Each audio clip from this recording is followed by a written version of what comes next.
Тијана Милич од издавачката куќа Антолог ни е веќе во студиото. Ова што јас Ивана го држиме во раце се првите книги кои што ова е милиона стандардна верзија, но ова се двете книги кои што веќе се достапни и на Брајево писмо, поточно можат да ги прочитаат и лицата кои што имаат оштетен вид. За оваа мисија благородна на еве вамо ни велат Ивана, на Антолог. Ке зборуваме во продолжение со Тијана Милич. Впрочем, мисијата е за инклузивност во литературата. Тијана, добре ни дојде во нашата утринска. Ви благодарам на поканата. Периодов сте доста зафатени со оглед на тоа што започната е оваа акција, кампања, како да ја наречам. Имате навистина благородна мисија да направите инклузивност во литературата, затоа што навистина она што Јуд Антолог го има изјавено пред известен период е дека книгите не се привилегија, туку се граѓанско право и навистина треба да бидат достапни за сите. Од каде потребата воопшто да се направи вакво нешто, затоа што навистина треба и за лицата со оштетен вид, кои што исто така сакаат да читаат и да уживаат во најразлични четива, да им се овозможи пристап до нив. Точно така, оваа мисија започна, односно ние имавме неколку фази на оваа мисија. Ова конкретно што го зборуваме сега со Брајево писмо е конкретната фаза на која работиме.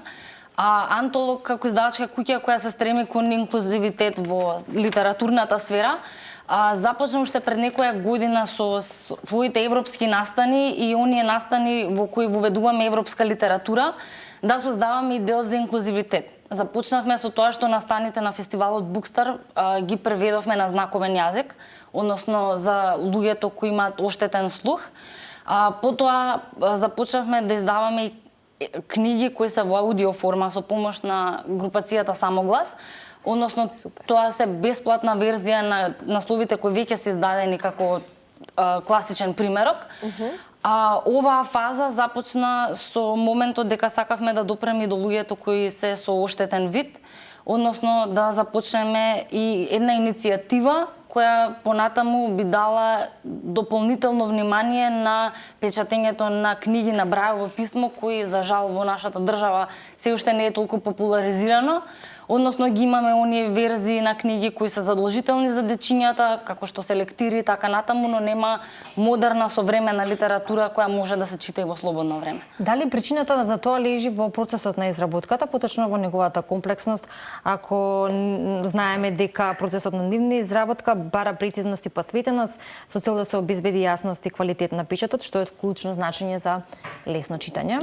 Точно така. Ова е еден макотрпен процес кој бара многу внимание и многу посветеност, особено затоа што самото Брајево писмо е всушност печатење на релјефни точки. Да.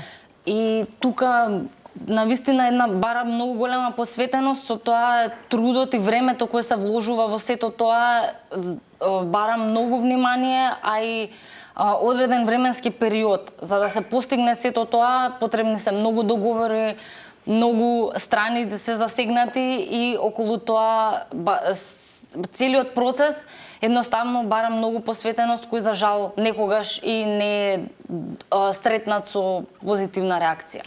Зошто се одлучивте токму за овие две книги, Невидлив и како беше другата? Чекорите до трошовото дрво. Да, ова велите нели нестандардна литература, нешто што не е во училиштата како задолжително нешто. И факт е дека треба нели од другиот вид на литература да имаме четива кои што ќе бидат достапни. Зошто се одлучивте за овие две? Овие два наслова се всушност дел од нашата програма создадена во Европа, Мохта на различностите. Ова се два европски наслови, односно дела од европски автори, кои зборуваат за теми кои се важни за младината, но јас би рекла важни за луѓето кои функционираат во едно здраво денешно општество, какво и да е тоа. Невидлив, тоа е дело кое зборува за булинг, односно како една индивидуа се снаоѓа во денешното општество кога е прифатена или не е прифатена од своите поединци.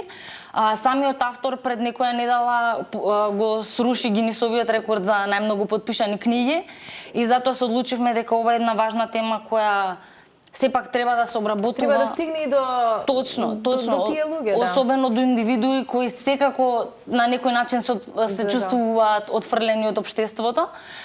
Додека пак Чекорите од Срешовото дрво на некој начин е и автобиографска книга, бидејќи самата авторка страда од генетска болест која води до целосно слепило низ животот. Книгата има многу автобиографски елементи, имавме среќа авторката да биде присутна на последното издание на Bookstart. И самата книга, иако е препорачена како литература за деца, е прекрасно четиво, препорака до секој што може да ја прочита, и токму заради самиот автобиографски момент сметавме дека тука многу од нашите читатели кои сега може да читат и на Брајово би се пронашле во ова читиво. Да, велите дека и винена ќе продолжите со активности кои што ќе обезбедат еднаков пристап до литературата за сите, поттикнувајќи ја се разбира општествената одговорност во издаваштвото, и во рамките на оваа иницијатива Антолог прави и други конкретни чекори, како превод на делот настаните на фестивалот Bookstart на знаковен јазик и креирање на бесплатни аудиокниги во соработка со Самоглас. Може да спомнеме нешто и за Мислам дека и самите последниве настани ни кажуваат колку е важно да сме сплотени, да сме сите заедно и едноставно за секој дел од општеството да дадеме една поддршка, особено кога станува збор за културата. Културата е многу важен чекор,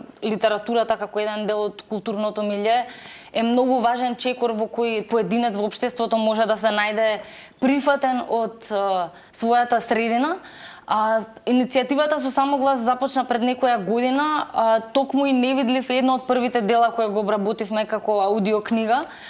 Тука станува збор за неколку наслови кои веќе се достапни на нашата страна, на страната на Самоглас, така да тие се комплетно бесплатни и доведливи за сите.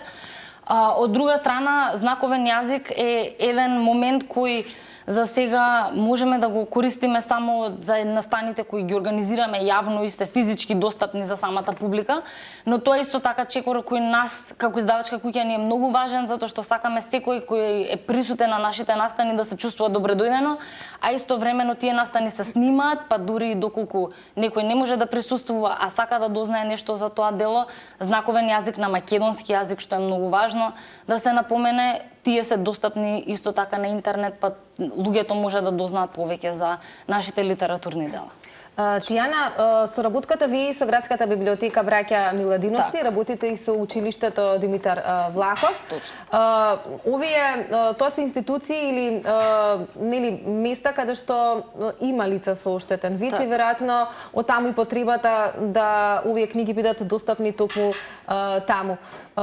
Кој се може да дојде или ако има интерес еве за лица со оштетен вид кои што можеби не слушнале, дали може да дојдат во Градската библиотека Браќа Миладиновци да си ги земат книгите, да ги прочитаат, таа процедура, малку да им подобјасниме на гледачите каде се достапни овие книги со Брајово писмо. Верзиите со Брајово писмо од овие два наслова моментално се достапни во Државното училиште за лица и младенци со оштетен вид Димитар Влахов, Универзитетската библиотека Свети Климент Охридски и Градската библиотека Браќа Миладиновци.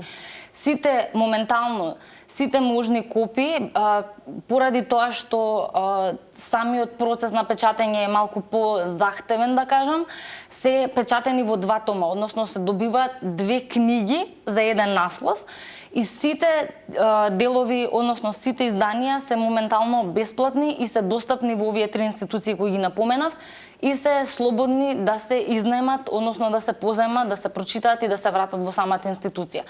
Без разлика дали е човек кој има оштетен вид, кој страда од слепило или едноставно човек кој го изучува Брајовото писмо заради било која причина, бидејќи има и такви. Може слободно да оди во овие институции, да ги побара овие дела, да ги прочита.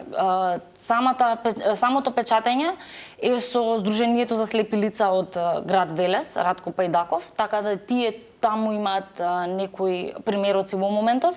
Нашиот план е примероците кои понатаму ќе ги добиеме да бидат достапни во целата држава. Така да на тоа работиме сега, но во моментов, особено за град Скопје, овие се трите институции каде што може да се добијат книгите. Одлично. До крајот на годината уште некој превод или?